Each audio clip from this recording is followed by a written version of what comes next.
Hello and welcome to the GK academy channel.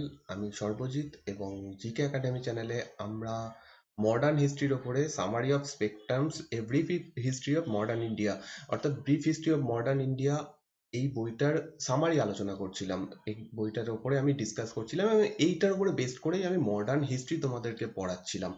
তো আগের দিনের ভিডিও অবধি আমরা ব্রিটিশ ইস্ট ইন্ডিয়া কোম্পানি সম্পর্কে জেনে এসেছি এবং আজকের যে টপিক সেটা হচ্ছে ফ্রেঞ্চ ইস্ট ইন্ডিয়া কোম্পানি এবং তার সঙ্গে অল্প একটুখানি ডেন ইস্ট ইন্ডিয়া কোম্পানি এই ভিডিওতেই শেষ করে দেবো, কারণ খুবই ছোট একটা পার্ট, তাই জন্য এই ভিডিওটা একটু বড় হতে পারে। তো তোমরা অবশ্যই পুরো ভিডিওটা দেখো এবং যদি ভালো লাগে অবশ্যই লাইক, কমেন্ট এবং তোমাদের বন্ধুদের মধ্যে এই ভিডিওগুলো শেয়ার করো। তোমরা যারা নতুন এই চ্যানেলে তারা চ্যানেলটা সাবস্ক্রাইব করে নিও এবং পাশে দেওয়া বেল আইকনটা টিপে দিও, যাতে নতুন ভিডিও আমি আপলোড করলে তার নোটিফিকেশন তোমাদের কাছে পৌঁছে যায়। এছাড়াও যদি তোমরা আরো ভালোভাবে নোটিফিকেশন পেতে চাও তাহলে এই চ্যানেলের ফেসবুক পেজ এবং টেলিগ্রাম চ্যানেল রয়েছে, সেইখানে তোমরা আমার সঙ্গে মানে সেই চ্যানেলগুলোতে অ্যাড হতে পারো। চ্যানেলগুলোর লিংক আমি পাশে দিয়ে দিচ্ছি, এছাড়াও নিচে ডেসক্রিপশনে দেওয়া রয়েছে। এছাড়া আমার সঙ্গে কন্ট্যাক্ট করার বিভিন্ন আইডি আমি এখানে নিচে দিয়ে দিচ্ছি। তোমাদের যদি কোনো কোশ্চেন থাকে বা কিছু জানার থাকে অবশ্যই আমার সঙ্গে কন্ট্যাক্ট করতে পারো। তো চলো শুরু করা যাক আজকের এই video. French east India company ভারতে সবার লাস্টে এসেছিল। তারা অনেকটা পরে ভারতে এসেছিল, কিন্তু আসার পর থেকে তারা দ্রুত তাদের বিস্তার লাভ করতে শুরু করেছিল এবং একসময় অন্যান্য কোম্পানি চলে গেলেও ফ্রেঞ্চ ইস্ট ইন্ডিয়া কোম্পানি মানে অন্যান্য কোম্পানি দুর্বল হয়ে পড়লেও ফ্রেঞ্চ ইস্ট ইন্ডিয়া কোম্পানি একমাত্র ব্রিটিশ ইস্ট ইন্ডিয়া কোম্পানির সঙ্গে অনেক দিন অব্দি লড়াই করে এবং ফাইনালি একটা টাইম আসে যখন ব্রিটিশ ইস্ট ইন্ডিয়া কোম্পানি ফ্রেঞ্চদের হারিয়ে দেয় এবং ব্রিটিশরা অন্যান্য দিক থেকে অনেক বেশি পাওয়ারফুল হয়ে যায়। তারপরে ফ্রেঞ্চরা ভারত ছেড়ে চলে যায়। তো ফার্স্ট পয়েন্ট যেটা, ফ্রেঞ্চ ইস্ট ইন্ডিয়া কোম্পানি হচ্ছে শেষ ইউরোপীয় কোম্পানি যারা ভারতে ট্রেডিং পারপাসে এসেছিল। ট্রেডিং পারপাসে আসা শেষ ইউরোপিয়ান কোম্পানি হচ্ছে ফ্রেঞ্চ ইস্ট ইন্ডিয়া কোম্পানি। তো এই সময় ফ্রান্সে একজন রাজা ছিলেন, মানে এই সময় তিনি রাজত্ব করছিলেন ফ্রান্সে, যার নাম হচ্ছে লুই ফরটিন। এবং এই লুই ফরটিনের আন্ডারে একজন মিনিস্টার ছিলেন, একজন মন্ত্রী ছিলেন যার নাম কোলবার্ট। এই কোলবার্ট একটা কোম্পানি প্রতিষ্ঠা করেন। তিনি এখন দেখছেন যে মানে ফরাসিরা এতদিনে বুঝতে পারে যে অন্যান্য বিদেশিরা মানে অন্যান্য ইউরোপিয়ানরা ভারতে এবং এই পূর্ব এশিয়াতে ব্যবসা বাণিজ্য করে প্রচুর প্রফিট কামাচ্ছে। তখন এই কোলবার্ট এবং তার সঙ্গে কিছু ফরাসি ব্যক্তির এটা মাথায় আসে যে আমাদেরও একটা এরকম কোম্পানি তৈরি করা উচিত এবং আমাদেরও ব্যবসা করা উচিত। সেই উদ্দেশ্যে কোলবার্ট একটা কোম্পানি প্রতিষ্ঠা করেন যার নাম কোম্পানি দেস ইন্ডেস ওরিয়েন্টালিস। এটা হচ্ছে ফ্রেঞ্চ ফরাসি ভাষায় এটা কোম্পানিটার নাম ছিল কোম্পানিস ডেস। এটা ডেস হয় না, এসটা উচ্চ হয়। তো কোম্পানিস ডে ইন্ডেস ওরিয়েন্টালিস, যেটা ইংরেজিতে নাম হচ্ছে ফ্রেঞ্চ ইস্ট ইন্ডিয়া কোম্পানি। এটা প্রতিষ্ঠা হয় 1664 খ্রিস্টাব্দে। এবার একজন রাজার মন্ত্রী এই কোম্পানিটা প্রতিষ্ঠা করছেন। তাহলে এই কোম্পানিটা প্রপারলি রাজার কন্ট্রোল থাকবে, কারণ সরকারের মধ্যে থেকেই একজন ব্যক্তি এই কোম্পানিটা প্রতিষ্ঠা করছেন। তাছাড়াও এই সময়ের যিনি রাজা ছিলেন লুই ফরটিন, এরও এই কোম্পানিটাতে ইন্টারেস্ট ছিল। ইভেন এই লুই ফরটিনও কিছু মানে টাকা লাগিয়েছিল এই কোম্পানিটা প্রতিষ্ঠা করতে। তো ফার্স্ট পয়েন্ট আমরা এখান থেকে যেটা জানতে পারছি সেটা হচ্ছে এই কোম্পানিটা একটা পিওর সরকারি কোম্পানি ছিল। সরকারি কোম্পানি, তখন যেহেতু রাজা রাজত্ব করছে সেই কারণে সরকার বলে এখানে কিছু ছিল না। যেমন করে ইংল্যান্ডে সরকার ছিল, সেখানে প্রধানমন্ত্রী ছিল, কিন্তু ফ্রান্সে তখনও রাজার শাসন চলছে। তো সেই কারণে এখানে রাজা হচ্ছে এ প্রধান। যদিও ব্রিটিশদের ক্ষেত্রেও মহারানী তাদের ছিল, মহারানী হেড, যদিও মহারানী ওদের কাছে ওয়ান টাইপ অফ আমাদের দেশে যেমন রাষ্ট্রপতি, সেরকম তার বিশেষ কোনো ক্ষমতা ছিল থাকে না। প্রধানমন্ত্রীর হাতে সমস্ত ক্ষমতা থাকে, কিন্তু ফরাসিদের ক্ষেত্রে এখানে রাজার পুরো হাতে ক্ষমতা রয়েছে, রাজাই প্রধান। অতএব এই কোম্পানিটার ওয়ান টাইপ অফ বলা যেতে পারে রাজার একটা ইনফ্লুয়েন্স ছিল এবং এটা একটা সরকারি কোম্পানি। তো কোম্পানি প্রতিষ্ঠা হয়ে যায়, এবার দরকার তার ব্যবসায়িক যে আছে, মানে তাকে ব্যবসা করার জন্য যে অনুমতি সেটা দিতে হবে।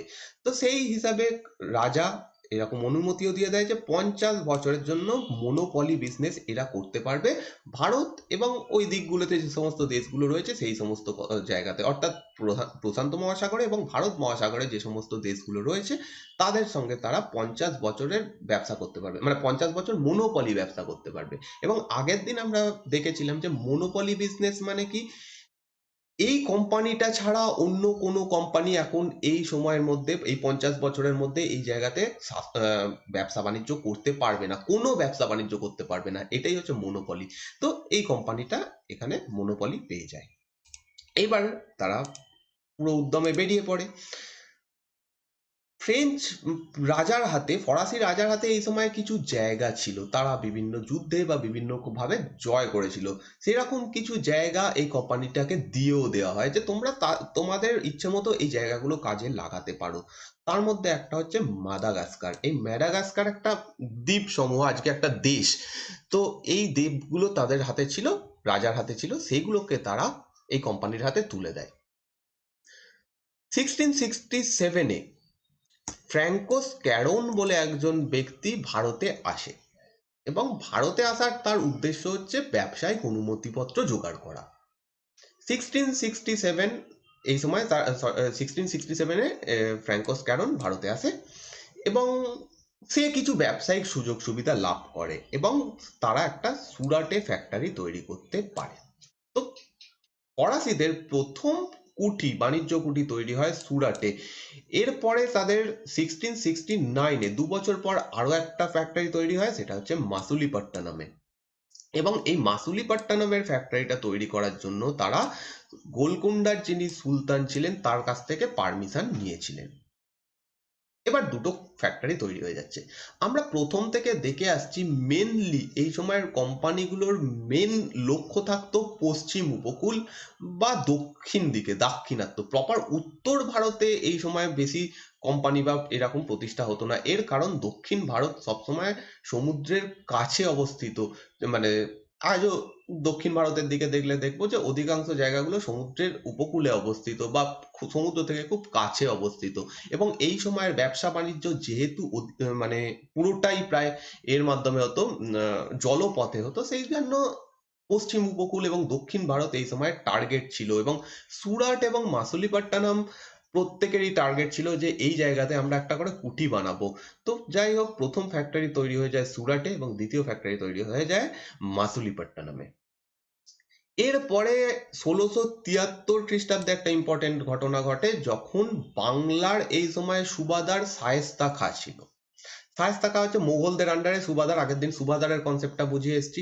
তো শায়েস্তা খাঁ মুঘলদের আন্ডারে বাংলার একজন সুবাদার ছিলেন এবং ইনি বাংলায় একটা ফ্যাক্টরি খোলার অনুমতি দেন এবং এই ফ্যাক্টরিটা তৈরি হয় চন্দননগরে এবং সেইখানে একটা ছোট কলোনি মতো তৈরি হয় ফরাসিদের।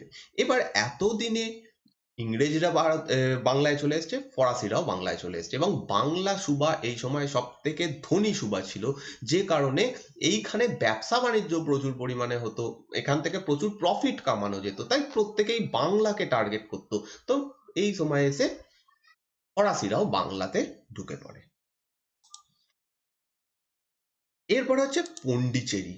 পন্ডিচেরির বিশেষত্ব ফরাসিদের কাছে খুব বেশি ছিল, কারণ ব্রিটিশদের যেমন মেন জায়গা তিনটে ছিল, একটা হচ্ছে বোম্বে, সেকেন্ড হচ্ছে ম্যাড্রাস, থার্ড হচ্ছে কলকাতা, তেমনি ভাবে ফরাসিদের মেন জায়গা ছিল পন্ডিচেরি। ওদের হাতে একটাই সব থেকে গুরুত্বপূর্ণ জায়গা ছিল, হ্যাঁ অন্যান্য জায়গায় কুঠি ছিল, কিন্তু মেন যে যে ঘাঁটি যাকে বলা যেতে পারে সেটা ওদের শুধুমাত্র ছিল পন্ডিচেরিতে। বাকি বিভিন্ন জায়গাতে তাদের কুঠি ছিল, একটু আগে আমরা দেখলাম।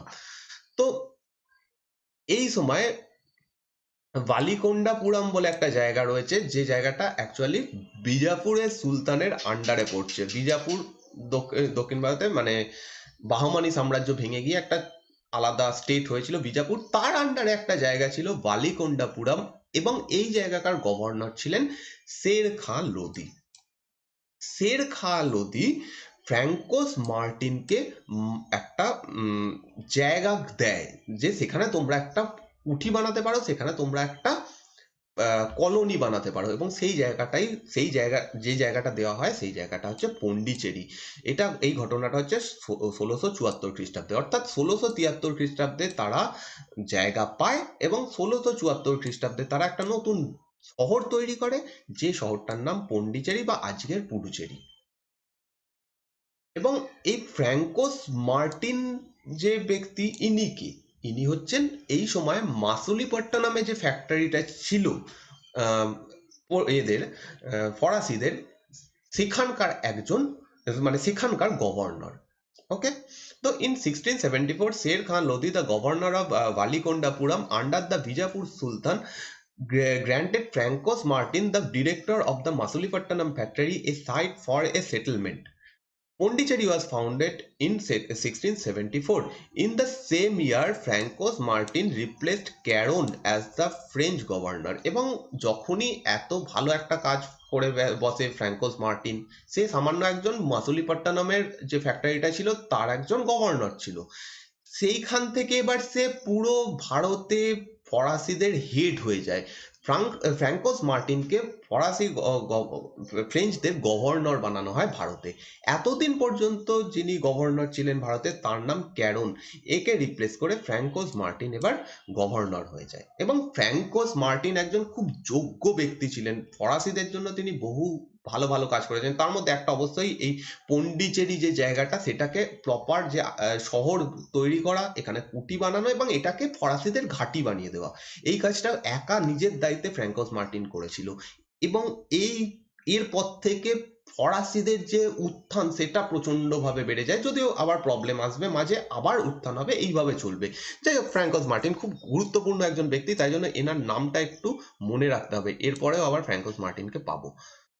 The French company established its factory in other part of India. এছাড়াও যে যে জায়গাগুলো দেখলাম, তাছাড়াও বিভিন্ন জায়গাতে ফ্রেঞ্চ কোম্পানি তাদের ফ্যাক্টরি বানায়, যেমন মাহে, কারিকল, বালাসোর অ্যান্ড কাসিম বাজার। কাসিম বাজার ওয়েস্ট বেঙ্গল, মানে বেঙ্গলে অবস্থিত।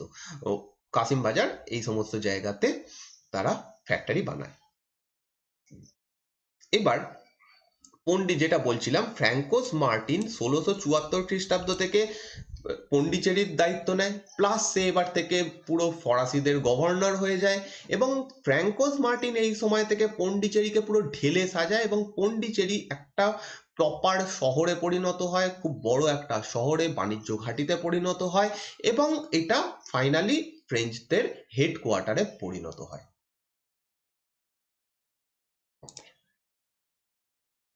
এবার হচ্ছে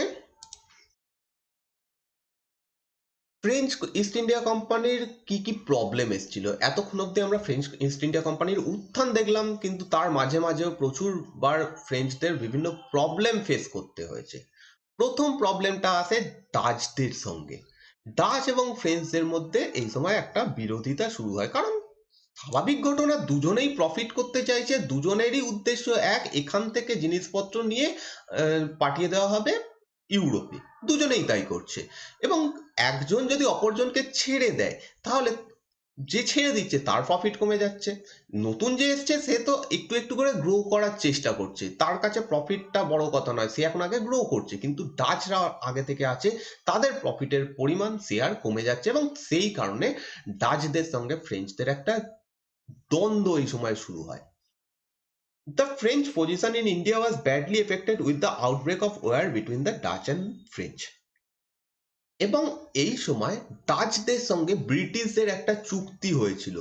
1688 খ্রিস্টাব্দে একটা রেভলিউশন হয়, সেইটার অন্তর্গত এই ব্যাপারটা যে ডাচদের সঙ্গে এদের ব্রিটিশদের একটা চুক্তি হয়, যেটা খুবই সাময়িক ঘটনা, বেশি দিনে, বহু বছরের জন্য চলেনি। কিন্তু এই সময়ের মধ্যে ডাচ এবং এরা যখন ইংরেজরা একত্রিত হয়ে যাচ্ছে, এদিকে ফরাসিরা একা পড়ে যাচ্ছে, কারণ পর্তুগিজদের অত ক্ষমতা আর নেই। পর্তুগিজরা এবার অবসোলেট হয়ে যাচ্ছে এখান থেকে, তাদের ব্যবসায়িক কোনো ক্ষমতা এখানে নেই। তো মেন পাওয়ার ডাচ এবং ইংরেজরা, অন্যদিকে হচ্ছে এ ফরাসিরা, এবং এই তিনজনেরই একই উদ্দেশ্য। তো এই কারণে ডাচরা ইংরেজদের সহায়তায় 1693 খ্রিস্টাব্দে পন্ডিচেরি দখল করে নেয়। যে পন্ডিচেরিকে এত কষ্ট করে এত ভালোভাবে সাজানো গোছানো হলো, একটা বড় জায়গাতে পরিণত করা হলো, সেই পন্ডিচেরি ডাচরা এবার দখল করে নিচ্ছে 1693 খ্রিস্টাব্দে। কিন্তু যাই হোক, 1697 খ্রিস্টাব্দের সেপ্টেম্বর মাসে একটা চুক্তি হয় ফ্রেঞ্চদের সঙ্গে, ডাচদের, যে চুক্তির নাম ট্রিটি অফ রাইসউইক। রাইসউইকের সন্ধি অনুযায়ী ফরাসিরা পুনরায় পন্ডিচেরিকে ফেরত পায়। তাহলে রাইসউইকের চুক্তি হচ্ছে 1697 খ্রিস্টাব্দের সেপ্টেম্বর মাসে, এবং এই অনুযায়ী restored Pondicherry to the French, the Dutch garrison held on it for 2 more years। যদিও 1697-এ এই পন্ডিচেরি ফেরত পেয়ে গেলেও 2 বছর এরপরে, আরো 2 বছর ডাচরা পন্ডিচেরির মধ্যে থাকে, তারা পুরোপুরি ভাবে বেরিয়ে যায় না, কিন্তু পন্ডিচেরি আলটিমেটলি এদের হাতে চলে আসে, ফরাসিদের হাতে। তো যাই হোক, এটা গেল। এরপরে আবার ফ্রাঙ্কোস মার্টিন পন্ডিচেরিকে আরো বড়ভাবে, আরো শক্ত করে তৈরি করে, মানে আরো সুন্দরভাবে তৈরি করে, এবং এই সময় থেকে পন্ডিচেরি ফ্রেঞ্চদের মোস্ট ইম্পর্টেন্ট সেটেলমেন্টে পরিণত হয়। ওকে, 97 এর পর থেকে পন্ডিচেরি মেন সেটেলমেন্টে পরিণত হয়।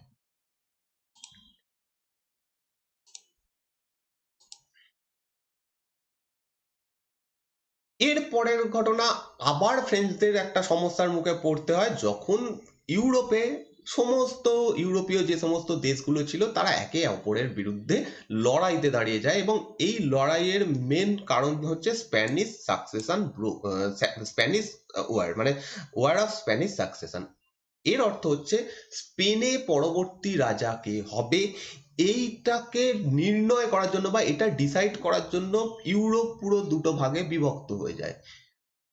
স্বাভাবিক, এখান থেকে একটা জিনিস বোঝা যাচ্ছে যে এই স্পেনের রাজা হওয়ার জন্য দুজন ব্যক্তির সামনে আসে, একজনকে কিছু দেশ সাপোর্ট করে, আর একজনকে আরো কিছু দেশ সাপোর্ট করে, এবং দুটো জোটে পরিণত হয়, দুটো আলাদা শক্তি জোটে পরিণত হয়, এবং এই জোটে ফরাসিরা একদিকে পড়ে যায় এবং ব্রিটিশরা একদিকে পড়ে যায়। এবার প্রশ্ন হচ্ছে, এই সাকসেসর কে হবে এতে স্পেনে, তাই নিয়ে বাকি দেশগুলোর সমস্যা কোথায়? এখানে সমস্যা অন্য জায়গায়। এই সময় প্রত্যেকটা দেশই চাইছে, মানে ইউরোপিয়ান সমস্ত কান্ট্রি চাইছে বিভিন্ন পৃথিবীর বিভিন্ন জায়গাতে এক্সপ্লোর করে বিভিন্ন বসতি স্থাপন করা, বা সেই জায়গাগুলোকে দখল করা। এবার একটা দেশে যদি কেউ এমন একজন বসে যে অন্য কয়েকটা দেশের কথা মেনে চলবে, ধরা যাক আমি বলছি এমন একজন বসলো স্পেনের গদিতে, যে ইংরেজদের কথা শুনে বলবে যে ঠিক আছে, আমরা ভারতের দিকে যাব না, আমরা অন্য দিকে যাব, তাহলে লাভটা কাদের? ইংল্যান্ডের, প্লাস যারা এদিকে যারা রয়েছে তাদের। তো এই জন্য দুজন, এবার একটা এরকম যুদ্ধ তৈরি হয়, এবং এই যুদ্ধের ফল অনুযায়ী এই যুদ্ধের প্রভাব ভারতেও এসে পড়ে, এবং সেই কারণে ফরাসিরা সুরাট, মাসুলিপট্টনম এবং বেন্টাম, এই সমস্ত জায়গায় যে কুঠিগুলো ছিল সেইগুলোকে হারিয়ে বসে। মানে তারা এক এক সময় আসছে, উত্থান হচ্ছে তাদের, তারা ভালোভাবে তাদের কুঠি স্থাপন করছে, আবার পরক্ষণেই কোনো একটা কারণে তাদের কুঠি দখল হয়ে যাচ্ছে। তো এইরকম বারে বারে প্রবলেম আসতে থাকে। তো এই সময় যেটা হয়, সুরাট, মাসুলিপট্টনম আর বেন্টাম, এই সমস্ত ফ্যাক্টরিগুলো ফরাসিরা হারিয়ে বসে। এবং ফাইনালি সব থেকে ধাক্কাটা তখনই লাগে যখন ফ্র্যাঙ্কোস মার্টিন 1706 খ্রিস্টাব্দের 31শে ডিসেম্বর মারা যান। এতদিন পর্যন্ত যতবারই কোনো প্রবলেম এসছে, ফ্র্যাঙ্কোস মার্টিন ফরাসিদের ভারতে বাঁচিয়ে রেখেছে।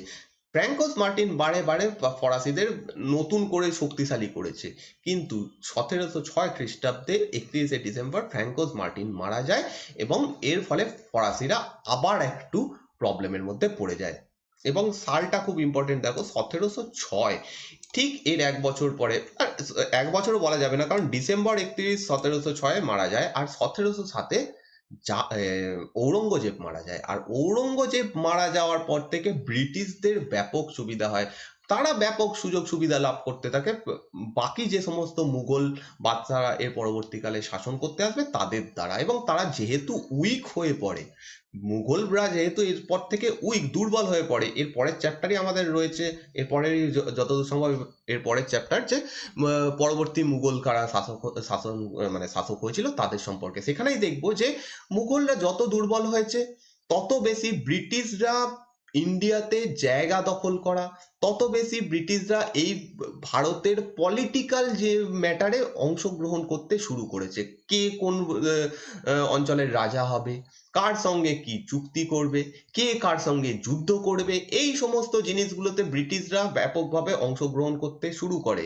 এবং তাদের সব থেকে সুবিধা হয়, মুঘলরা ব্রিটিশদের ফরে ছিল। অন্যদিকে ফরাসিরাও এরকম চেষ্টা করে, ফরাসিরাও এই সময় থেকে চেষ্টা করতে থাকে যে আমরাও এই ভারতের ইন্টারনাল পলিটিক্সে অংশগ্রহণ করব। কিন্তু ফরাসিরা ব্রিটিশদের থেকে এই তুলনায় একটু পিছিয়ে ছিল, যে কারণে ব্রিটিশরা আলটিমেটলি ভারতের পুরো জায়গা দখল করতে সক্ষম হয়। অন্যদিকে ফরাসিদের ভারত থেকে বিতাড়িত হতে হয়। যাই হোক, পুরো ঘটনাই আমরা সেটা দেখব এখানে।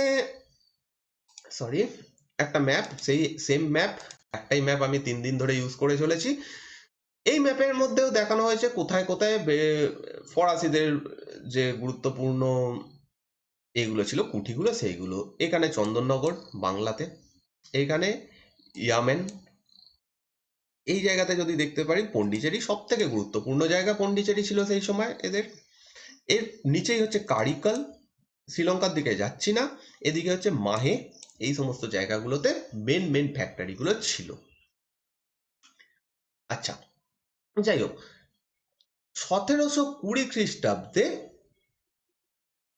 ফরাসি ইস্ট ইন্ডিয়া কোম্পানিকে নতুন করে ঢেলে সাজানো হয়। এই যে বারে বারে প্রবলেম আসছে, এই কোম্পানিটা বারে বারে এফেক্টেড হচ্ছে, এইগুলো দেখে ফরাসি গভর্নমেন্ট ঠিক করে যে 1720 খ্রিস্টাব্দে আমাদের এই কোম্পানিটাকে রিঅর্গানাইজ করতে হবে। The French company was reorganised as the perpetual company of the Indies was revived its strength. তো 1720 খ্রিস্টাব্দে যে কোম্পানিটা খোলা হয় সেটা হচ্ছে perpetual company of the Indies.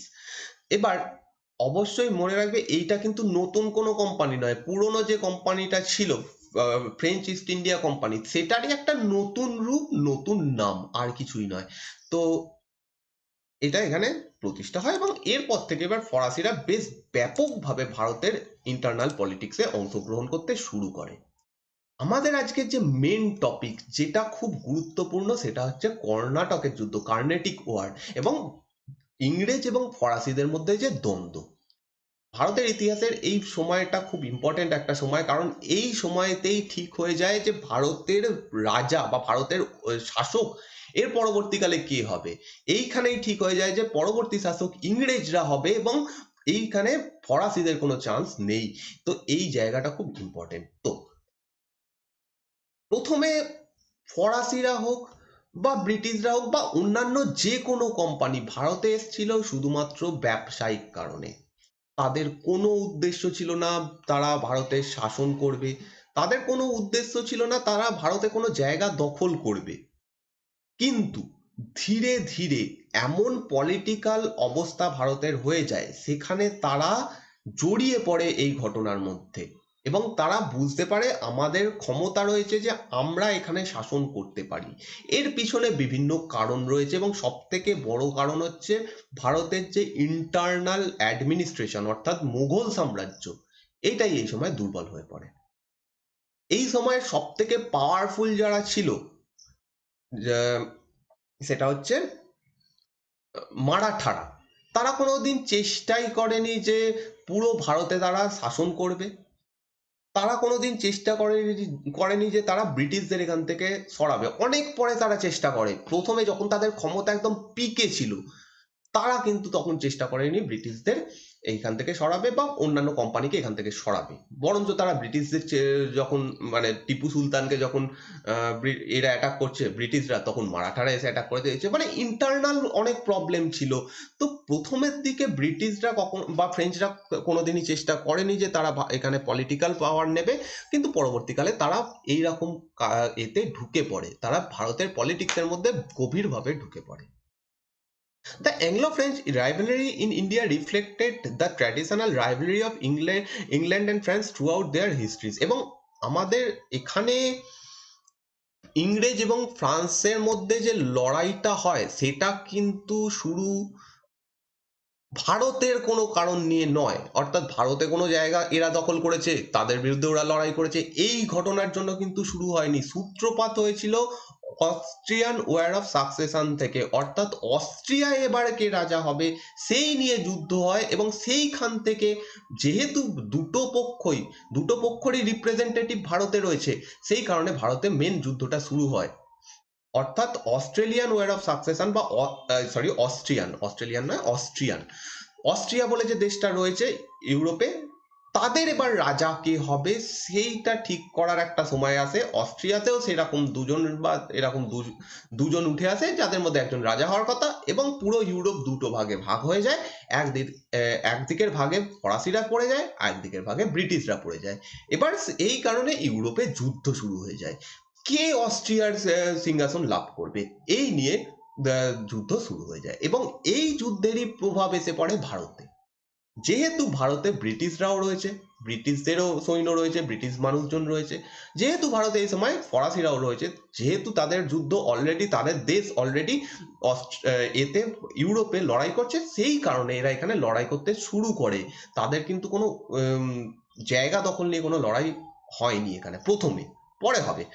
এরপরে এই যুদ্ধের শেষ হয় সপ্তবর্ষব্যাপী যুদ্ধের কারণে, এবং সপ্তবর্ষব্যাপী যুদ্ধ ভারতে হয়নি, মানে ভারতের কোনো কারণে হয়নি, এটাও ইউরোপিয়ান কারণে হয়েছে।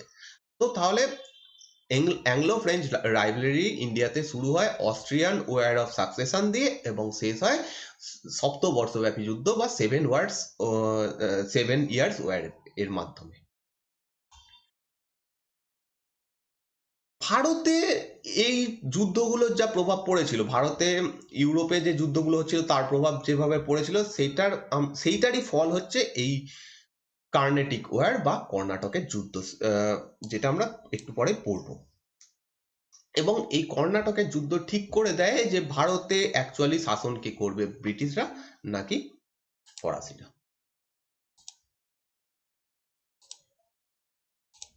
সরি। তো 1740 খ্রিস্টাব্দে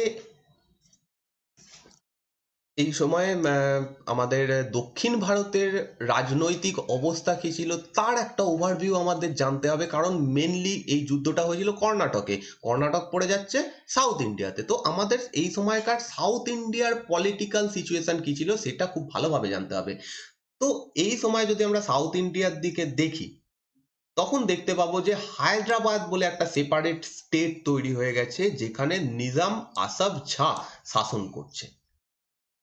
এই আসাফ ঝা এই সময় অনেকটাই দুর্বল হয়ে পড়েছে, অনেক বৃদ্ধ হয়ে পড়েছে। 1740 খ্রিস্টাব্দের ঘটনা, আসাফ ঝা খুবই বৃদ্ধ হয়ে পড়েছে হায়দ্রাবাদে, এবং এই সময় দাক্ষিণাত্যে মারাঠারা খুব শক্তিশালী হয়ে গেছে, এবং বারংবার এসে এরা হায়দ্রাবাদের উপরে আক্রমণ করছে। অন্যদিকে আসাফ ঝায়ের আন্ডারে যারা কাজ করে বা একটু ধনী ব্যক্তি বা শাসক শ্রেণীর যারা ব্যক্তি ছিল, তারা ভাবছে কবে এই আসাফ ঝা মারা যাবে আমরা ক্ষমতা দখল করব।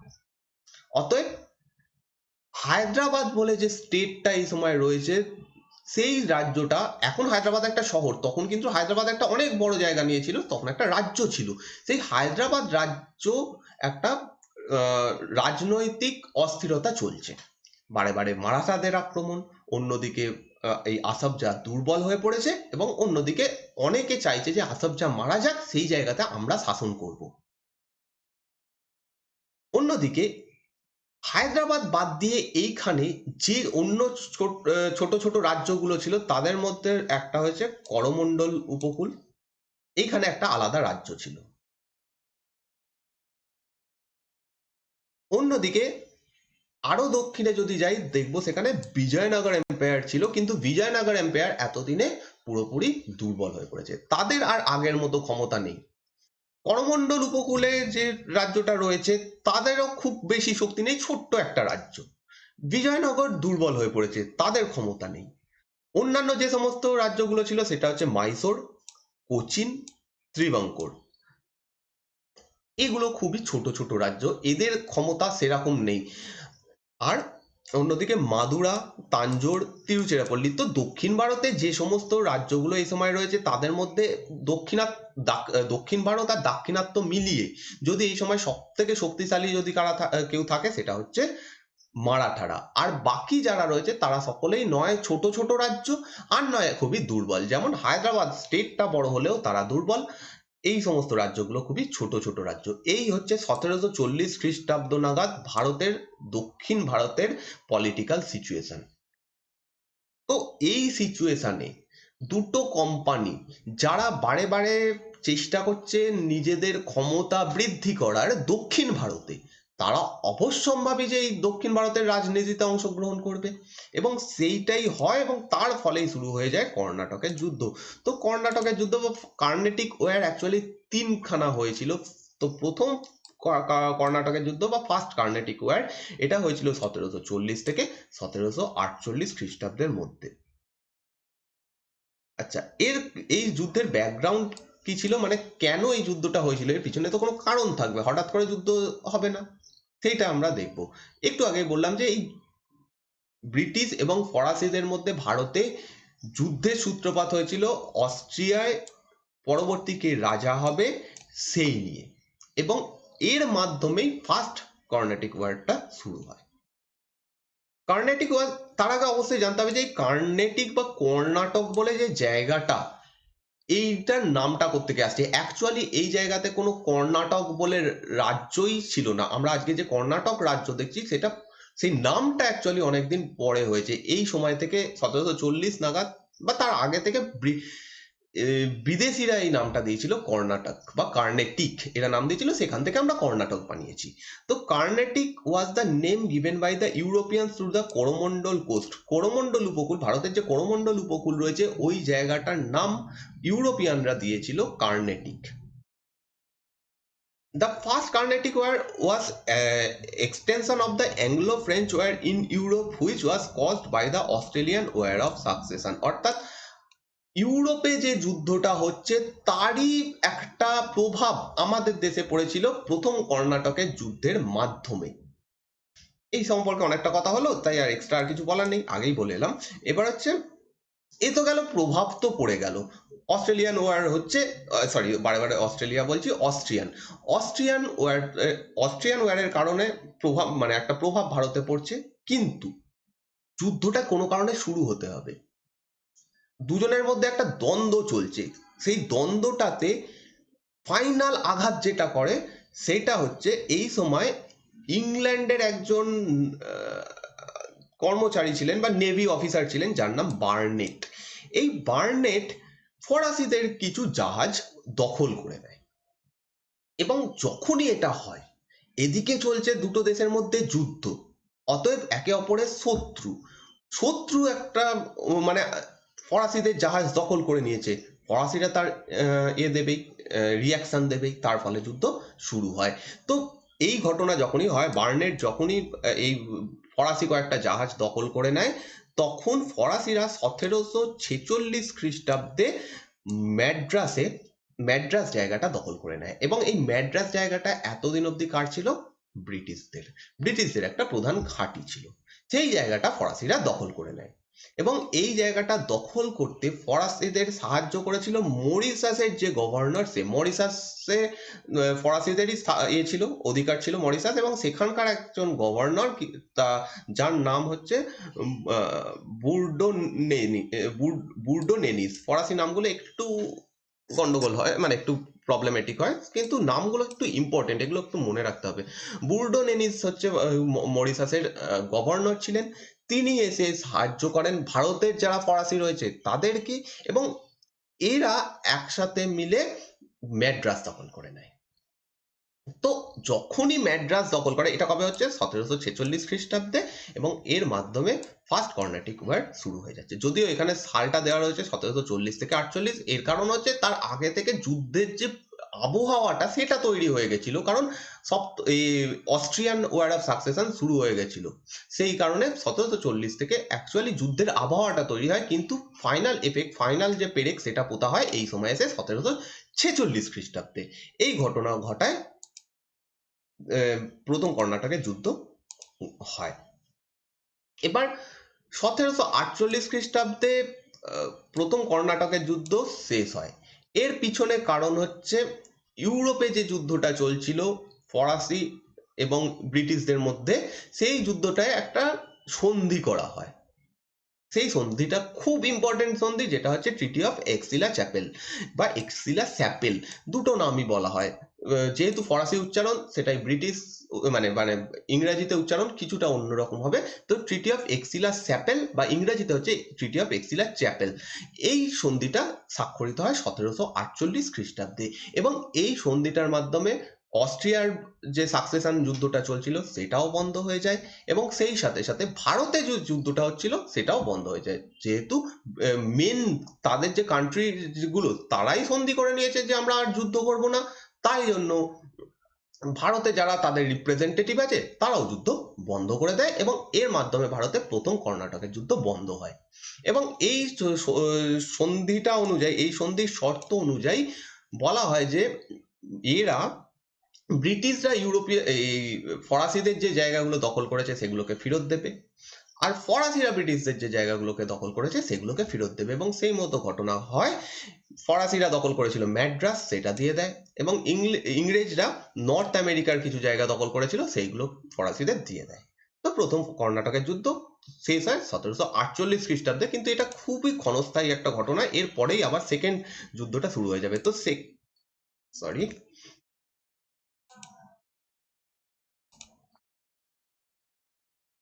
এক মিনিট, ওকে।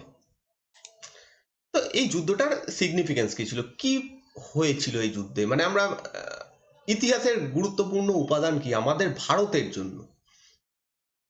তো প্রথম কর্ণাটকের যুদ্ধ অ্যাকচুয়ালি বেশ কয়েকটা যুদ্ধের একসাথে, মানে বেশ কয়েকটা যুদ্ধ এই সময় হয়েছিল, সেই যুদ্ধগুলোকে একত্রিতভাবে এই প্রথম কর্ণাটকের যুদ্ধ বলা হচ্ছে। অর্থাৎ ফরাসিরা, ব্রিটিশরা ভারতের বিভিন্ন জায়গায় ছড়িয়ে রয়েছে, তারা বিভিন্ন জায়গাতে যুদ্ধ করছে, মেনলি দক্ষিণ ভারতে, পুরো দক্ষিণ ভারতে অনেক জায়গাতেই ফরাসি এবং ব্রিটিশদের কুঠি রয়েছে, সেই সেই জায়গাতে তারা যুদ্ধ করছে, এবং এই সমস্ত যুদ্ধটা এই সময় যা হচ্ছে সবগুলোকে একত্রিতভাবে ফার্স্ট কর্ণাটকের যুদ্ধ বলা হচ্ছে। এবং এই যুদ্ধগুলোর মধ্যে একটা গুরুত্বপূর্ণ যুদ্ধ যেটা হচ্ছে battle of Saint Thome in Madras. Battle of Saint Thome বা সেন্ট টোমের যুদ্ধ, এটা ম্যাড্রাসের খুব কাছে হয়। এই যুদ্ধে ফরাসিরা এবং মানে ফ্রেঞ্চ ফোর্স এবং তার সঙ্গে আনোয়ার উদ্দিন আর নবাব অফ কর্ণাটিক, মানে কর্ণাটকের যিনি নবাব ছিলেন, এদের মধ্যে একটা যুদ্ধ হয়। একদিকে হচ্ছে ফরাসি সৈন্য, একদিকে হচ্ছে আনোয়ার উদ্দিন, আর একদিকে হচ্ছে এ কর্ণাটকের যিনি নবাব তিনি। মানে এরা দুজন একদিকে, মানে এরা দুজন হচ্ছে একদিকে একটা দল, এবং ফরাসিরা একদিকে আর একটা দল। এই দুটোর মধ্যে, এই দুজনের মধ্যে লড়াই হয়, এরা ভার্সেস এরা, এবং এই যুদ্ধটারই নাম সেন্ট তোমের যুদ্ধ। এবার লড়াই তো চলছিল ব্রিটিশদের সঙ্গে ফরাসিদের, সেইখানে এই আনোয়ার উদ্দিনই বা কোত্থেকে এলো, সেখানে এই কর্ণাটকের নবাবই বা কোত্থেকে এলো, কারণ এরা এখানে আসার কারণ হচ্ছে ইংরেজরা এদের সঙ্গে চুক্তি করেছিল। আগেই বলেছি ইংরেজদের একটা অ্যাডভান্টেজ, তারা প্রচুর চুক্তি করেছে, প্রচুর ভারতীয় রাজাদের সঙ্গে সন্ধি করতে পেরেছিল, যেটা খুব ভালো, তাদের মানে তাদের উত্থানের পেছনে যথেষ্ট গুরুত্বপূর্ণ কারণ। তো এই সময় আনোয়ার উদ্দিন এবং কর্ণাটকের যিনি নবাব তাদের সঙ্গে সন্ধি হয়, কিন্তু ব্যাপারটা হচ্ছে ফ্রেঞ্চদের একটা ছোট্ট আর্মি, এদিকে ভারতীয় দুজন বড় রাজা, তাদের বিশাল বড় সৈন্যবাহিনী, কিন্তু এরা হেরে যায়। আনোয়ার উদ্দিন এবং এই কর্ণাটকের নবাব এই যুদ্ধটাই হেরে যায়, সেন্ট টমাসের যুদ্ধে হেরে যায়। এবার এই যুদ্ধটার গুরুত্ব ভারতের ইতিহাসে খুব বেশি পড়ে, মানে ভারতের ইতিহাসে এই যুদ্ধটার গুরুত্ব অপরিসীম। কেন? এই সময় দুটো ইউরোপিয়ান শক্তি, ফরাসি এবং ব্রিটিশ, এরা দুজনেই বুঝে যায় যে ভারতীয় রাজাদের কাছে যত বড়ই সৈন্য থাকুক না কেন, তারা যুদ্ধবিদ্যাতে এখনো ট্র্যাডিশনাল মেথড ফলো করে, তাদের যুদ্ধবিদ্যা খুব মডার্ন নয়। যার ফলে যদি ইউরোপিয়ানদের ছোট একটা সৈন্য থাকে, তাদের কাছে যদি আধুনিক টেকনোলজি থাকে, তারা সহজেই ওই বড় সৈন্যকে হারিয়ে দিতে পারবে। এবং এইখান থেকেই এই দুটো দেশই ভাবতে শুরু করে, মানে এই দুটো কোম্পানি ভাবতে থাকে যে আমরা চেষ্টা করলেই ভারতে জায়গা দখল করতে পারবো, আমরা চেষ্টা করলেই ভারতীয় রাজাদেরকে হারাতে পারবো।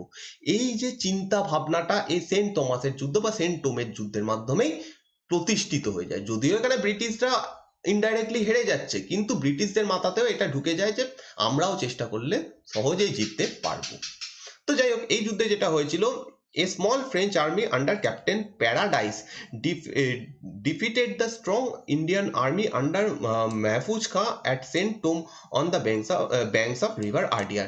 তো এই যুদ্ধটাতে ফরাসিদের নেতৃত্ব দিচ্ছিল ক্যাপ্টেন প্যারাডাইস, এবং অন্যদিকে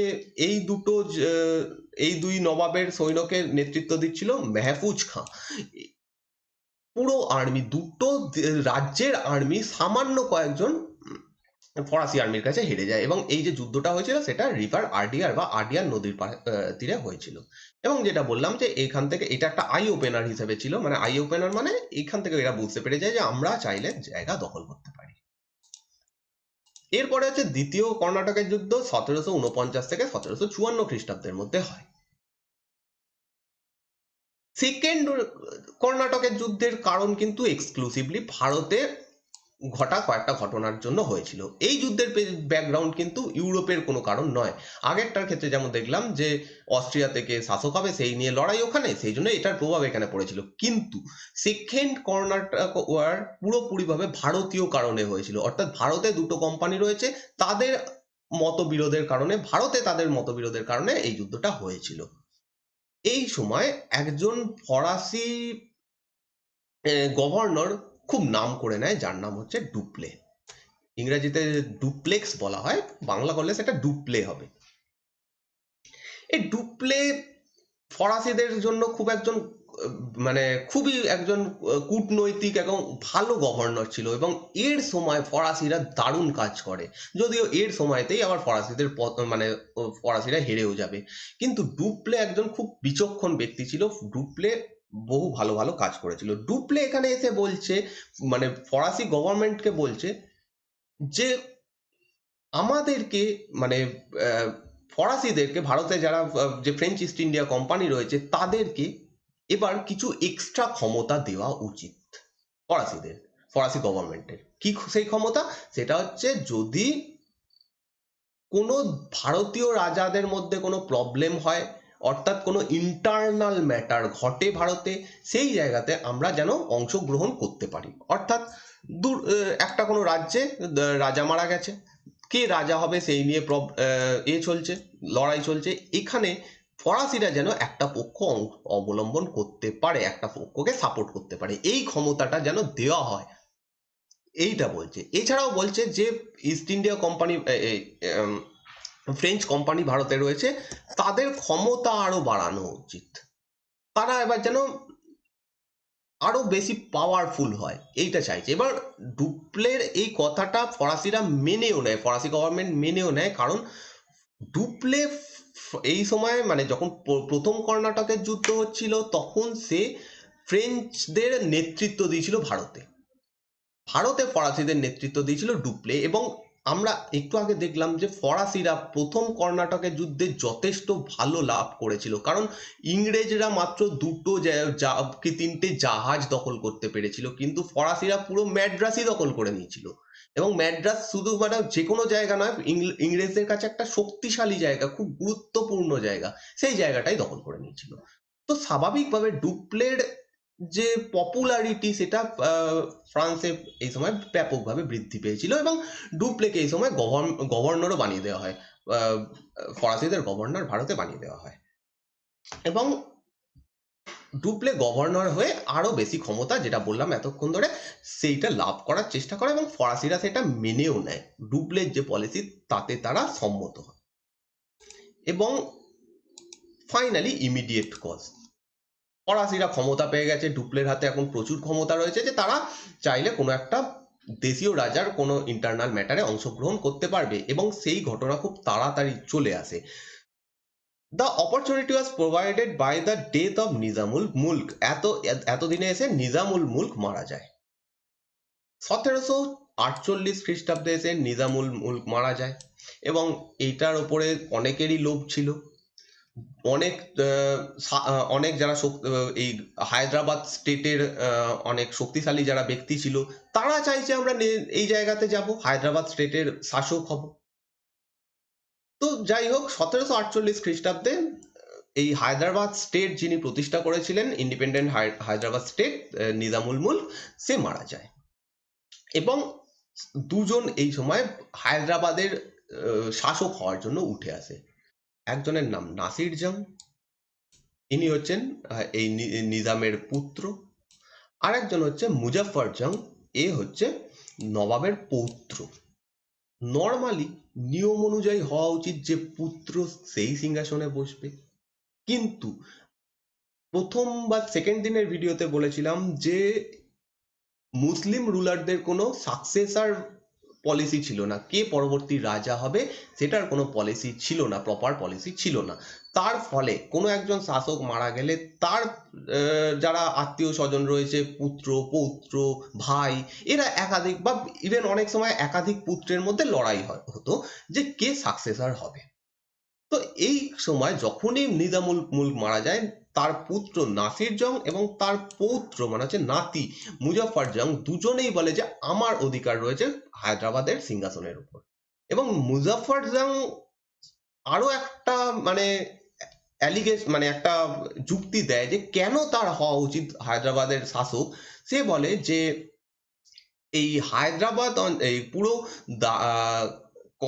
দাক্ষিণাত্য অঞ্চলে মুঘলদের যে গভর্নর, মানে মুঘলরা এই মুজাফফর জংকে গভর্নর হিসেবে নিযুক্ত করেছে। পুরো দাক্ষিণাত্য অঞ্চলের একজন গভর্নর দরকার মুঘলদের।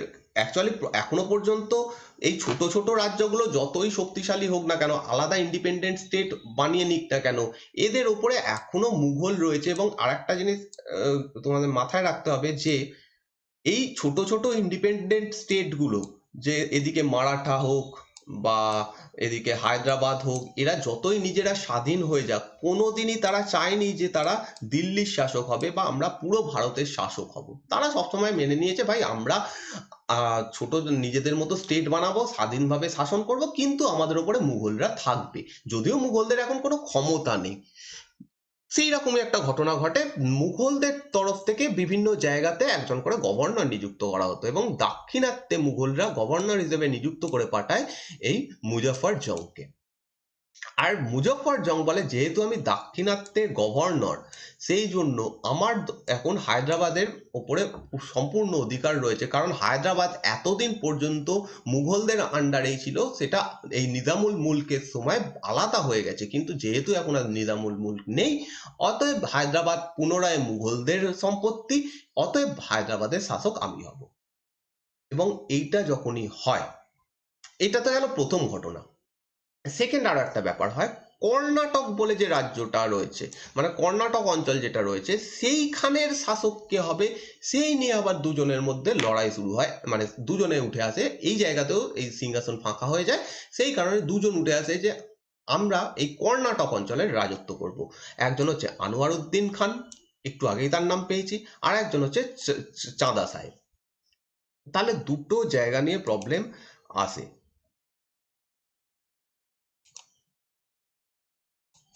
তাহলে দুটো জায়গা নিয়ে প্রবলেম আসছে। একটা হচ্ছে হায়দ্রাবাদ রাজ্যে কে শাসক হবে এই নিয়ে দুজন লড়াইয়ে চলে আসে। একজন হচ্ছে নিজামের পুত্র, সরি এখানে দেখা যাচ্ছে না, একজন হচ্ছে নিজামের পুত্র নাসির জং, আর একজন হচ্ছে মুজফ্ফর জং হচ্ছে পৌত্র। অন্যদিকে কর্ণাটক যে রাজ্যটা, কার্নেটিক বলে যে রাজ্যটা, সেখানেও দুজন উঠে আসে যে আমরা এখানের শাসন অধিগ্রহণ করব বা আমরা এখানে সিংহাসনে বসবো। একজন হচ্ছে আনোয়ার উদ্দিন খান আর একজন হচ্ছে চাঁদা সাহেব। এইখানে দুটো কোম্পানি দেখে সুযোগ, কোনো একজন করে সাপোর্ট করো। তো ফরাসিরা মুজফ্ফর জং এবং চাঁদা সাহেবকে সাপোর্ট করে, অর্থাৎ হায়দ্রাবাদে তারা সাপোর্ট করে পৌত্রকে, মুজফ্ফর জংকে, এবং কর্ণাটকে তারা সাপোর্ট করে চাঁদা সাহেবকে। অন্যদিকে ইংরেজরা হায়দ্রাবাদে সাপোর্ট করে নবাবের পুত্রকে অর্থাৎ নাসির জংকে, এবং কর্ণাটকে তারা সাপোর্ট করে আনোয়ার উদ্দিন খানকে। কারণ আনোয়ার উদ্দিন খান এর আগে ব্রিটিশের হয়ে লড়াই করেছে, স্বাভাবিক তাকেই তারা সাপোর্ট করবে, এরকম একটা সাপোর্ট করে। অতএব এবার যেরকম ইউরোপের এতদিন কন্ডিশন ছিল যে কে সাকসেসর হবে তাই নিয়ে লড়াই, সেরকম একটা কন্ডিশন ভারতে তৈরি হয় দুটো রাজ্যকে, একটা হচ্ছে হায়দ্রাবাদ আর একটা হচ্ছে কর্ণাটক। তো এইটার মাধ্যমে শুরু হয়ে যায় যুদ্ধ। মুজফ্ফর জং, চাঁদা সাহেব এবং ফ্রেঞ্চ এরা তিনজন মিলে 1749 খ্রিস্টাব্দে আনোয়ার উদ্দিনকে হত্যা করে দেয়। এখানে একটা যুদ্ধ হয় যে যুদ্ধের নাম ব্যাটেল অফ আম্বুরের যুদ্ধ। এই যুদ্ধটা 1739 খ্রিস্টাব্দে 49 খ্রিস্টাব্দে, এবং এই যুদ্ধে এই তিনজনের সম্মিলিত বাহিনী আনোয়ার উদ্দিনকে হারিয়ে দেয় এবং তাকে হত্যা করে দেয়। এবং যখন আনোয়ার উদ্দিন মারা গেছে, তখন মুজফ্ফর জংকে দাক্ষিণাত্যের সুবাদার বানানো হয়। ডুপ্লে এই জায়গাকার গভর্নর হয়ে যায়, এবং কিছু কিছু জায়গা এরা ফরাসিরা লাভও করে। তাছাড়াও হায়দ্রাবাদে ফরাসিদের একটা সৈন্য বাহিনী রাখার অধিকার পায়, অর্থাৎ এবার থেকে হায়দ্রাবাদ স্টেটে ফরাসিদের একটা বড় সৈন্য বাহিনী থাকবে। প্লাস তারা কিছু জায়গা লাভ করে, যেমন ওড়িশা কোস্টের কিছু জায়গা দখল করে, মাসুলিপট্টনমের কিছুটা জায়গা দখল করে। এই সমস্ত জায়গাগুলো মানে ফ্রেঞ্চদের দিয়ে দেওয়া হয়, কারণ তারা এই যুদ্ধে সাহায্য করেছিল। এবং পুরো দাক্ষিণাত্যে ডুপ্লে গভর্নর হিসেবে নিযুক্ত হয়। তো পুরো দাক্ষিণাত্যে এই সময় সমস্ত ক্ষমতা এক ঝটকায় ফরাসিদের হাতে চলে এসছে। এবং এখান থেকে বোঝা যাচ্ছে এই নাসির জং হোক বা মুজফ্ফর জং হোক বা ওদিকে চাঁদা সাহেব হোক, এরা খুব বেশি পাওয়ারফুল নয়। যদি পাওয়ারফুল হতো তারা কোনোদিনই ফরাসিদের সাহায্য বা ব্রিটিশদের সাহায্য নিত না, তারা দুর্বল। অতএব তারা এবার ফরাসিদের এখানে দাক্ষিণাত্যে ফরাসিদের মেন পাওয়ার, তারা জাস্ট নামে শাসক হয়ে বসে যায়।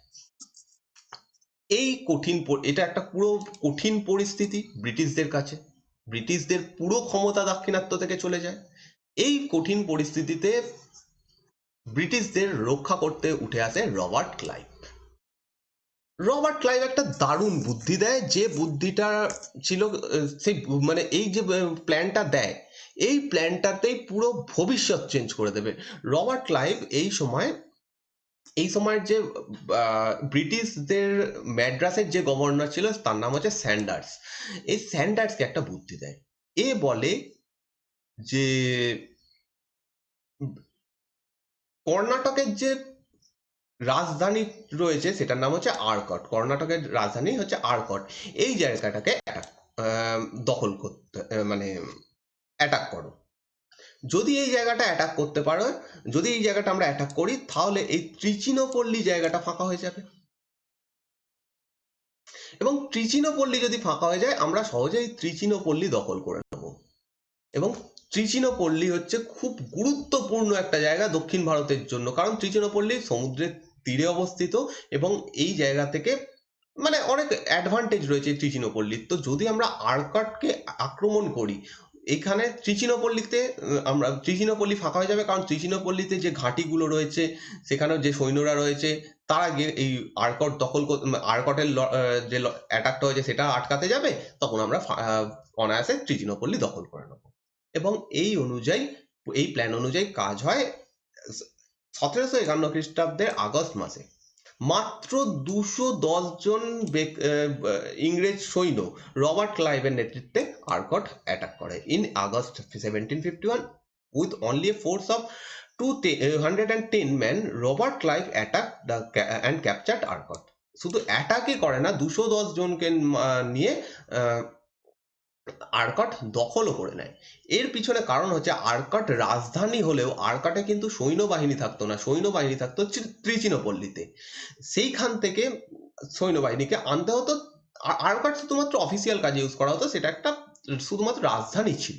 তো যাই হোক, 1751 খ্রিস্টাব্দের আগস্ট মাসে আরকট দখল হয়ে যায়। এবার চাঁদা সাহেব এখান থেকে ত্রিচিনোপল্লী থেকে রওনা হয়ে যায় 4000 আর্মি নিয়ে এই আরকটের উদ্দেশ্যে। যখনই আরকট দখল হয়ে যায় সঙ্গে সঙ্গে চাঁদা সাহেব ত্রিচিনোপল্লী থেকে 4000 সৈন্য নিয়ে আরকটের উদ্দেশ্যে রওনা হয়। আর যেই তারা আরকটের উদ্দেশ্যে রওনা হয়, প্ল্যান অনুযায়ী 14ই নভেম্বর, ভুল বলছি,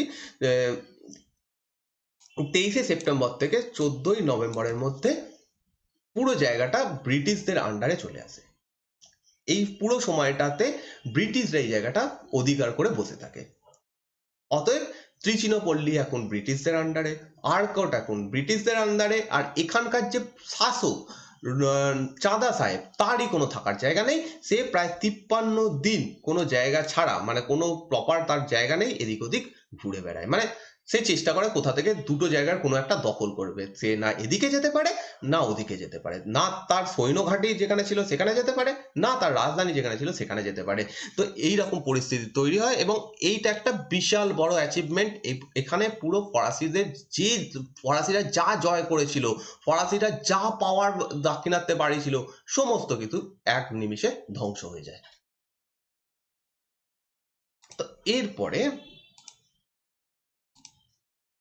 স্বাভাবিকভাবে এই ঘটনা যখন ঘটে, দাক্ষিণাত্য থেকে যখন ফরাসিদের ক্ষমতা চলে যায়, তাদের হিউজ লস হয়, হেভি লস হয়। এবং এই লসের পুরো বোঝা গিয়ে পড়ে ডুপ্লের উপরে। কারণ ডুপ্লেরই এরকম প্ল্যান ছিল যে আমরা এরকম করব, আমাদের পাওয়ার বাড়ানো হোক, আমরা যারা ইন্টারনাল ম্যাটার সেখানে অংশগ্রহণ করব, জায়গা দখল করব, প্রচুর লাভ করব। কিন্তু ফল হয় উল্টো। প্রথমে তারা দখল করলেও পুরো জায়গা তাদের হাত থেকে চলে যায় এবং 1754 খ্রিস্টাব্দে ডুপ্লেকে ফরাসিরা ভারত থেকে ব্যাক করে ফ্রান্সে নিয়ে চলে আসে। The France authorities announced, annoyed at the heavy financial losses that Dupleix policy involved, decided to recall him in 1754. 1754 খ্রিস্টাব্দে ডুপ্লে ভারত ছেড়ে চলে যায় এবং ডুপ্লের জায়গাতে ভারতের গভর্নর হয়ে আসে গোডেহু। এবার এই গোডেহুর পলিসি পুরোপুরিভাবে অন্যরকম পলিসি ছিল। ডুপ্লের যা পলিসি ছিল তার থেকে পুরো অন্য রকমের পলিসি গোডেহু অ্যাপ্লাই করে। সে এবার ব্রিটিশদের সঙ্গে গিয়ে ট্রিটি করতে লাগে, তারা যা যা জায়গা দখল করেছিল বা এদের মানে যা যা প্রবলেম হয়েছিল সেগুলোকে সলভ করার চেষ্টা করতে থাকে। এই সময় এসে ফাইনালি গিয়ে ব্রিটিশদের সঙ্গে ফরাসিদের একটা চুক্তি হয় এবং এই অনুযায়ী তারা ঠিক করে যে ব্রিটিশরাও কোনো ইন্টারনাল ম্যাটারে ঢুকবে না, ফরাসিরাও কোনো ইন্টারনাল ম্যাটারে ঢুকবে না। মানে ভারতীয় যারা রাজা রয়েছে বা ভারতের যারা শাসক রয়েছে তাদের কোনো ইন্টারনাল ম্যাটারে ফরাসিরাও ঢুকবে না, ব্রিটিশরাও ঢুকবে না। এবং ফাইনালি যা একে অপরে যারা যে যে জায়গাগুলো তারা দখল করেছে সেই জায়গাগুলো একে অপরকে ফেরত দিয়ে দেবে। হয়ে গেল। এর মাধ্যমে মোটামুটি কোনো একটা সাময়িক টাইমের জন্য লড়াই বন্ধ হয়, কিন্তু এর মানে এই নয় যে লড়াই পুরোপুরিভাবে বন্ধ হয়ে যায়। হ্যাঁ, ভারতীয় কারণে লড়াই বন্ধ হয়ে যায়, কারণ তারা এবার থেকে ঠিক করে নেয় যে আর কোনো ইন্টারনাল ম্যাটারে অংশগ্রহণ করবে না। কিন্তু থার্ড কর্ণাটকের যুদ্ধ খুব তাড়াতাড়ি হয় 1758 থেকে 63 খ্রিস্টাব্দের মধ্যে এই যুদ্ধটা হয়। 1758 খ্রিস্টাব্দে এই যুদ্ধটা শুরু হয় এবং 1763 খ্রিস্টাব্দে এই যুদ্ধটা শেষ হয়। এবং এই যুদ্ধের পিছনে কারণ হচ্ছে আবার সেই অস্ট্রিয়া। এবারও আবার ভারতের কোনো কারণ নয়, অস্ট্রিয়াতে দুটো পক্ষ লড়াই করবে, সেই কারণে ভারতে যারা রয়েছে তাদের রিপ্রেজেন্টেটিভ তারাও লড়াই করবে। অস্ট্রিয়া 1756 খ্রিস্টাব্দে সিলেসিয়া বলে একটা জায়গা দখল করতে চায়। সিলেসিয়া বলে একটা জায়গা তারা 1756 খ্রিস্টাব্দে যখনই দখল করতে যায় তখনই আবার ইউরোপে একটা যুদ্ধ এরকম শুরু হয়ে যায় এবং ইউরোপের বিভিন্ন দেশ একে অপরের বিরুদ্ধে দাঁড়িয়ে আবার একটা শক্তিজোট বানিয়ে নেয় এবং এর ফলে ইউরোপে যে নতুন যুদ্ধটা শুরু হয় সেটা হচ্ছে 7 ইয়ার্স ওয়ার। খুব ইম্পর্টেন্ট একটা যুদ্ধ, ওয়ার্ল্ড হিস্ট্রির একটা খুব গুরুত্বপূর্ণ যুদ্ধ। সেটা হচ্ছে সপ্তবর্ষব্যাপী যুদ্ধ, যেটা যেটা 1756 থেকে 1763 খ্রিস্টাব্দ অব্দি চলে। যেহেতু এটা 7 বছর ধরে চলে, 56 থেকে 57, 58, 59, 60, 61, 62, 63, 7 বছরের জন্য চলে, সেই কারণে এটা সপ্তবর্ষব্যাপী যুদ্ধ নামে পরিচিত। এবং স্বাভাবিকভাবে আবার ব্রিটেন এবং ফ্রান্স একে অপরের অপোজিটে যায়, অপোজিট যে গ্রুপটা রয়েছে সেখানে যায় এবং তার ফলে ইউরোপে যুদ্ধ শুরু হয়ে যায়। ইউরোপের যুদ্ধের প্রভাব এসে পড়ে ভারতে এবং ভারতের যে প্রভাবটা পড়ে সেটাই হচ্ছে থার্ড কর্ণাটিক ওয়ার বা তৃতীয় কর্ণাটকের যুদ্ধ। এই সময় 1758 খ্রিস্টাব্দের ঘটনা, যখন ফরাসিদের আর্মি নেতৃত্ব দিচ্ছে ক্যাপ্টেন লালি, পুরো নাম হচ্ছে কাউন্ট ডে লালি। এ তখন ফরাসিদের নেতৃত্ব দিচ্ছে। এই লালি গিয়ে ব্রিটিশদের একটা ফোর্ট দখল করে নেয়। এই ফোর্টটা অবস্থিত ছিল ভিজায়ান গ্রামে। ভিজায়ান গ্রাম বলতে আজকে যেটাকে ভাইজাগ বলা হয়, সেই ভিজায়ান গ্রামে দখল করে নেয় এবং এই ফোর্টটার নাম ছিল Saint David, fort Saint David. এই ফোর্টটা দখল করে নেয় 1758 খ্রিস্টাব্দে এবং এটার মাধ্যমেই যখনই 1758 খ্রিস্টাব্দে দখল করে নেয় আর সেইখান থেকে তৃতীয় কর্ণাটকের যুদ্ধ শুরু হয়ে যায়। এবং এই যুদ্ধ এবং ইভেন এটাও সেম একই ব্যাপার যে অনেকগুলো যুদ্ধ এখানে হয়, তা সেগুলো সবকটাকে একত্রিতভাবে থার্ড ব্যাটেল অফ কর্ণাটক বলা হচ্ছে। এবার এর মধ্যে একটা খুব গুরুত্বপূর্ণ যুদ্ধ যেটা হচ্ছে বন্দিবাসের যুদ্ধ, ব্যাটেল অফ বন্দিবাস, যেটা হয় মানে যেটা তামিলনাড়ুতে অবস্থিত এই বন্দিবাস জায়গাটা। এবং এটা হয় 22 জানুয়ারি 1760 খ্রিস্টাব্দে, 22 জানুয়ারি 1760। এবং এই যুদ্ধে ইংরেজরা জয়লাভ করে, ফরাসিরা হেরে যায় এবং ফাইনালি ফরাসি এবং তৃতীয় যে এই যুদ্ধটা কি বলা হয়, অ্যাংলো কার্নেটিক, সরি অ্যাংলো বলছি, কার্নেটিক ওয়ার, সেটাও এই যুদ্ধটার মাধ্যমে কমপ্লিট হয়ে যায়। মানে এবার এই যুদ্ধটার মাধ্যমে ফাইনাল যে যুদ্ধ সেটা শেষ হয়ে যায়, ফরাসিরা এখান থেকে শেষ, তাদের ক্ষমতাও এখানে শেষ এবং তাদেরকে এবার আস্তে আস্তে ভারত ত্যাগ করে চলে যেতে হবে। তো 1760 খ্রিস্টাব্দের এই বন্দিবাসের যুদ্ধ বলা যেতে পারে ইংরেজ এবং ফরাসিদের ক্ষেত্রে একটা নির্ণায়ক যুদ্ধ ছিল এবং এই যুদ্ধের মাধ্যমে ইংরেজরা ভারতে একক ক্ষমতা সম্পন্ন বিদেশি জাতি হয়ে যায়।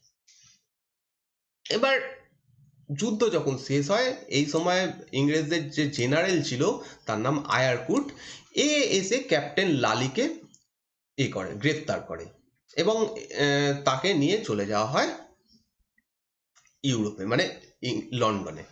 এছাড়াও জিনজি, মাহে, এই সমস্ত জায়গাগুলোতে যে ফরাসি পাওয়ার ছিল সেইগুলো সমস্ত জায়গাগুলো এবার দুর্বল হয়ে পড়ে, কারণ আর ফরাসিদের কোনো নেতৃত্ব এখানে নেই। তাদের সকলকে মানে গ্রেপ্তার করে নিয়ে চলে যাওয়া হয়েছে লন্ডনে।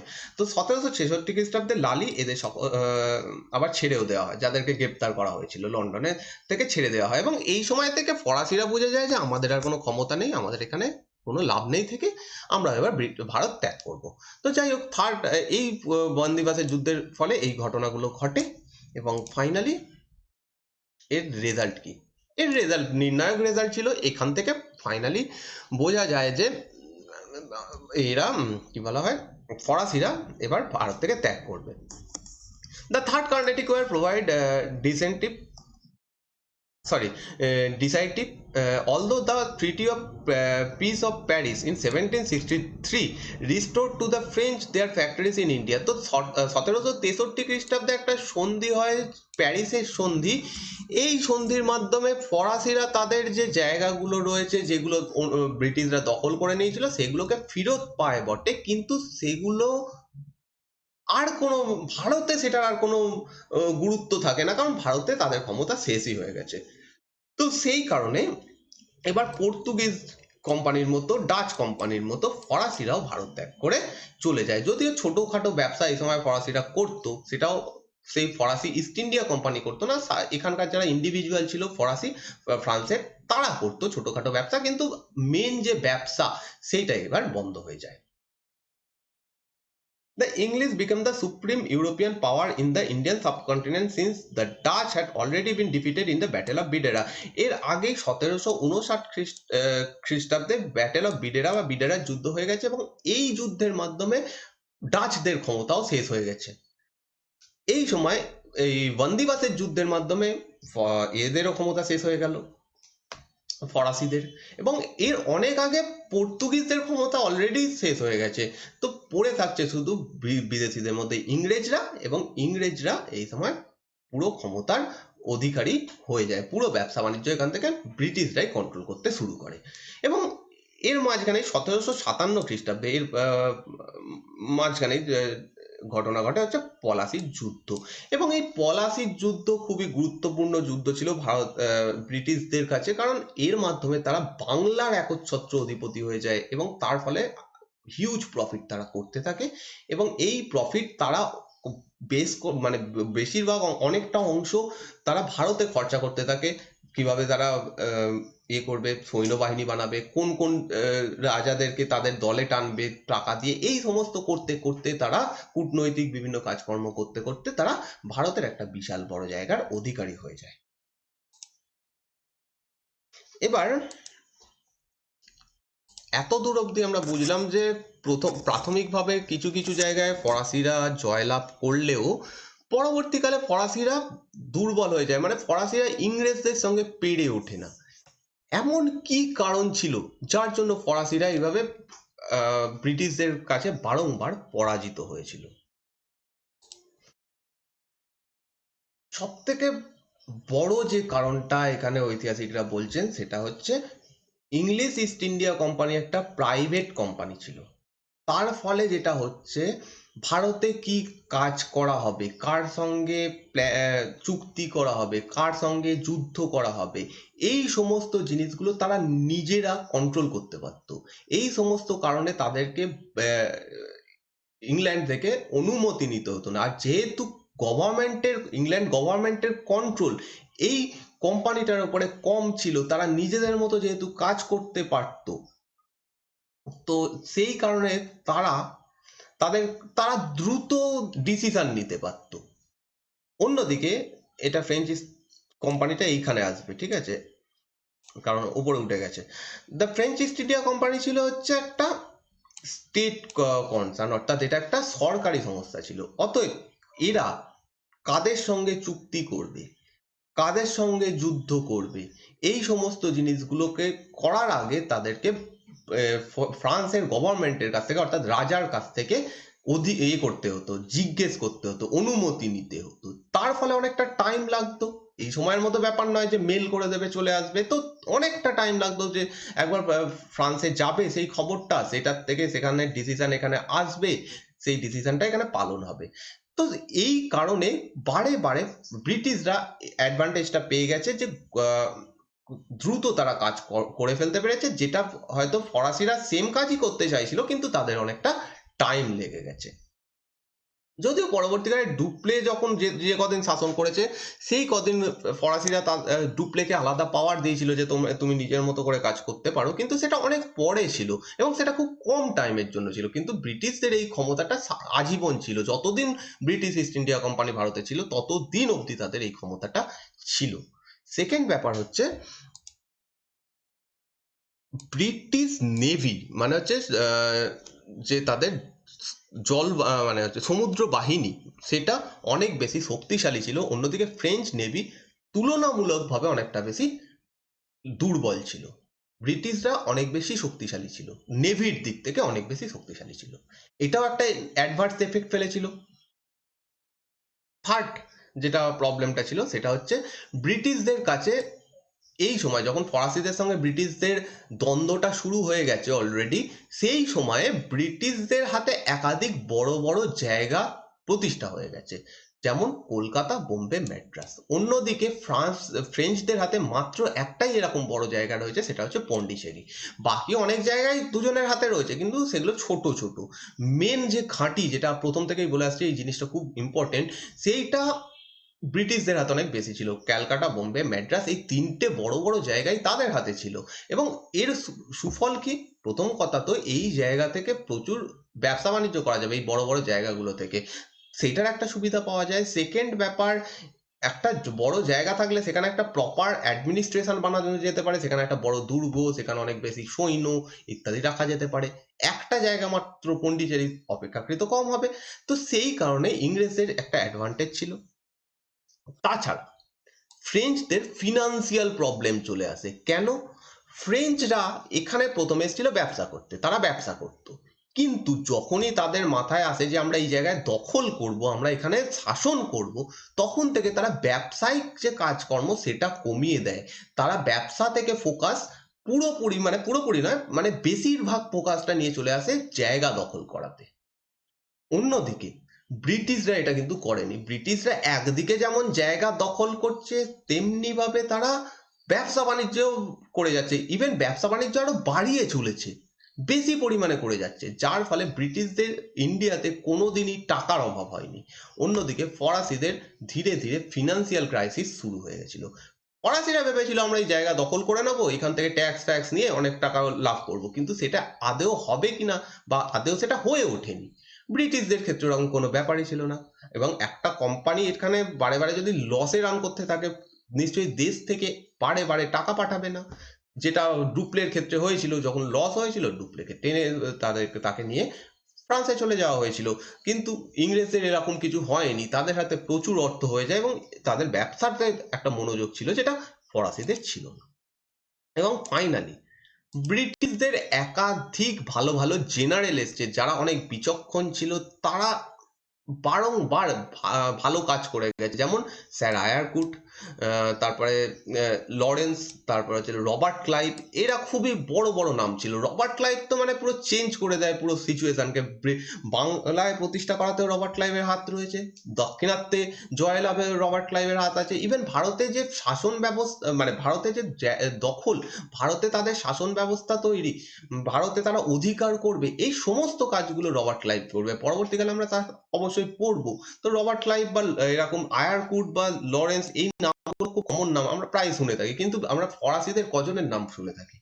ফরাসিদের একজনেরই নাম আমরা খুব ভালোভাবে জানি, সেটা হচ্ছে ডুপ্লে। আর কোনো ভালো লোক, মানে বিচক্ষণ লোক সেরকম ফরাসিদের ভারতে ছিল না। সেইটার সুবিধা অবশ্যই ইংরেজরা পেয়ে যায়। তারা তাদের যে লিডাররা ছিল, ইংরেজদের যারা লিডার ছিল, তারা বেশি ভালো ইংরেজদেরকে রুল করতে পেরেছে, কন্ট্রোল করতে পেরেছে, যার ফলে তারা ভারতে ফাইনালি জায়গা দখল করতে পেরেছে। এবং ফাইনালি যেটা আমরা জানি যে ফরাসিরা ভারত থেকে চলে যাবে এবং ব্রিটিশরাই পুরো জায়গা দখল করে নেবে। এবার লাস্টে একটা ছোট্ট পার্ট রয়েছে, সেটা হচ্ছে ডেন। ডেন দের সম্পর্কে খুব বেশি কিছু নেই, জাস্ট অল্প একটু রয়েছে, সেটা একটু দেখে নেবো। একটাই স্লাইড। তো ড্যানিশ ইস্ট ইন্ডিয়া কোম্পানি, ডেন বলতে ডেনমার্কের লোকেদের বোঝানো হয়। তো ডেনমার্কের লোকেরাও আমাদের এখানে এসেছিল। ডেনমার্কের একটা কোম্পানিও ভারতে এসেছিল। ব্যবসা বাণিজ্য করাটা তাদের মেন উদ্দেশ্য ছিল না, অল্প স্বল্প ব্যবসা বাণিজ্য করতো, কিন্তু তাদের মেন উদ্দেশ্য ছিল ধর্ম প্রচার করা। কিন্তু তারা এসেছিল 1616 খ্রিস্টাব্দে। ড্যানিশ ইস্ট ইন্ডিয়া কোম্পানি প্রতিষ্ঠা হয়। ডেনমার্কে একটা কোম্পানি প্রতিষ্ঠা হয় 1616 খ্রিস্টাব্দে, এবং 1620 খ্রিস্টাব্দে তারা ভারতে ট্র্যাঙ্কুবারে একটা ফ্যাক্টরি খোলে, তাদের একটা কুঠি খোলে। ট্র্যাঙ্কুবার হচ্ছে তাঞ্জোরে অবস্থিত। তো এখানে ডেনদের প্রথম কুঠি স্থাপিত হয়, এবং ইস্টার্ন কোস্টে ট্র্যাঙ্কুবার বা তাঞ্জোর এটা অবস্থিত পূর্ব উপকূলে। তো অধিকাংশ, আগে দেখলাম যে বাকি যে তিনটে কোম্পানি ছিল তারা এসে পশ্চিম উপকূলে কুঠি খুলছে, কিন্তু ডেনরাই একমাত্র কোম্পানি যারা এসে প্রথমে পূর্ব উপকূলে কুঠি স্থাপন করেছে। তো সেটা হচ্ছে 1620 খ্রিস্টাব্দে। এবং তাদের সব থেকে গুরুত্বপূর্ণ যে এটা ছিল, কুঠিটা ছিল, সেটা শ্রীরামপুরে ছিল, কলকাতার কাছে। কলকাতার কাছে শ্রীরামপুরে তাদের সব থেকে বড় কুঠি ছিল। কিন্তু ড্যানিশ কোম্পানির মেন উদ্দেশ্য আগেই বললাম যে ছিল না, ব্যবসা বাণিজ্য করা খুব, সেটাই যে মেন ফোকাস অন্যান্য কোম্পানিগুলোর মতো সেটা ছিল না। তো সেই কারণে 1845 খ্রিস্টাব্দে ডেনমার্কের এই কোম্পানিটা ব্রিটিশ গভর্নমেন্টের কাছে সমস্ত তাদের পুঁথি বিক্রি করে দেয় এবং দিয়ে তারা ভারত থেকে চলে যায়। তারা মেনলি এখানে এসেছিল খ্রিস্ট ধর্ম প্রচারের জন্য। তাদের মেন উদ্দেশ্য ব্যবসা বাণিজ্য করা ছিল না। তাও এসেছে যখন অল্প স্বল্প ব্যবসা বাণিজ্য করেছে, বাকিটা মেনলি তাদের ফোকাস ছিল এই মিশনারি অ্যাক্টিভিটিসে, অর্থাৎ ধর্ম প্রচার করা। তো এই হচ্ছে আজকের ভিডিও। পুরো ভিডিও আজকের এখানে কমপ্লিট, এবং এর সাথে সাথেই আমরা চ্যাপ্টার 2 কমপ্লিট করে ফেললাম, যেখানে আমরা বিভিন্ন বিদেশি জাতি যারা ভারতে আক্রমণ করেছিল, মানে ভারতে এসেছিল, তাদের সম্পর্কে জেনে নিলাম। এরপরে আমরা পরবর্তী চ্যাপ্টারে চলে যাব। যদি এই ভিডিওটা ভালো লাগে অবশ্যই লাইক, কমেন্ট এবং শেয়ার করো। এই ভিডিওটা দেখার জন্য ধন্যবাদ।